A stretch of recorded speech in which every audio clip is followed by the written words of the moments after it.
Hey everybody, welcome to Thursday Night Book Club. My name is Leah Pearson. I'm excited for you guys to be here.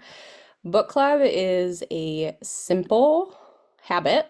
It's a small habit that just takes 30 minutes of your week, but it produces life and good fruit and growth in you. And I'm so glad that you're here. Make sure that you're talking to your teams about coming and being here. And let's be leaders and learners and readers together. Tonight, we are continuing 30 days, Change Your Habits, Change Your Life. And we are covering sections 31 through 40. And we've got quite a few sections to cover, so I'm just going to kind of fire through stuff. And then if we have time, I have a quick video that I would like to share with you guys too.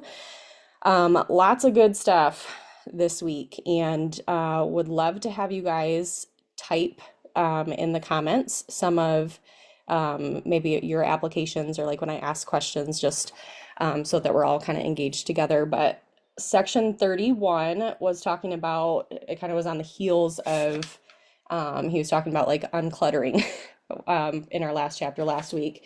And so then he kind of goes into like uncluttering and toleration and just kind of how those go hand in hand. And tolerations, basically, that's something that you've picked up, like a bad habit, discouraging thoughts along the way in your journey. And I think that what's so interesting about that is small tolerations can seem really insignificant, but they can accumulate and become heavy and weigh you down in your journey. So procrastination, lack of sleep, not gaining fulfillment from your work, beating yourself up, things like that, were a couple of the things that he mentioned. So I'd love to have you guys type in the comments, what are some things that came to mind for you that you are tolerating in your life, in your home life, in your business? What are some bad habits that you have picked up that you're like, you know what? Yep, that's something that I'm tolerating. Maybe it's scrolling in between doing your IPA items, or not setting a timer when you work and just kind of being willy-nilly with that, or not setting office hours. Those are just a couple examples that I thought of right away. Just little things that you just kind of go slack in it, and it's easy to do that, right? When bad habits and mindsets have developed in your business, what are they like within the last 6 to 12 months? Think about that. And I think sometimes those can come in either like a really busy season or a hard season. So a lot of you know I had kind of some mold sickness stuff going on, and I felt like I was just kind of helter-skelter surviving for a while. So I felt like I picked up some bad habits, and as I was reading this chapter, I'm like, you know what? The first step, identify them. I'm going to identify what those are.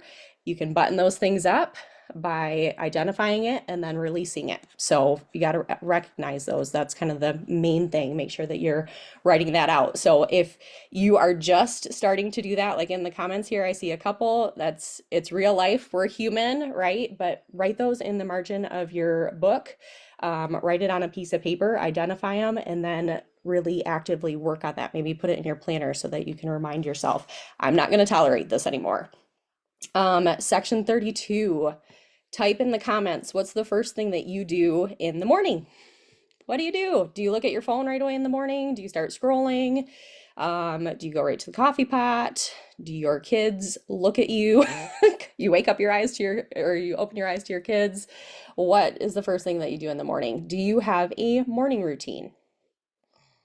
Have you read a morning routine book? If not, he does give a super simple, just kind of basic outline of kind of like a morning routine that you can do. You can pack a lot of really good things into the morning. You know, like I usually start with reading my Bible. I added my book reading in the morning, affirmations, prayer, visualization, which is what we're going to talk about in a minute. You can get a lot done within 30 minutes or an hour. It just takes intentionality. If you want a good morning routine book, I would recommend Miracle Morning. And I think that there's actually a version for network marketers specifically.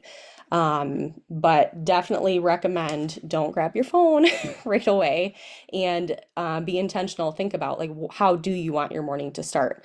And then I really thought it was interesting. He was also talking about activities before bed. I need to work on this. So I usually work right until bedtime, and I would like to shift that. So that's not something that I had thought about before. I think a lot of times we talk about morning routines, but yes, I agree. I see a lot of you guys in the comments. It's stressful and overwhelming if you start with your phone right away, but a lot of times we do it, right? But you have to think about it and set intention for what you do want to actually do in the morning. So he did end that chapter 2 with what is the most life-giving thing you can do first thing in the morning? What are some helpful things you can add into your morning?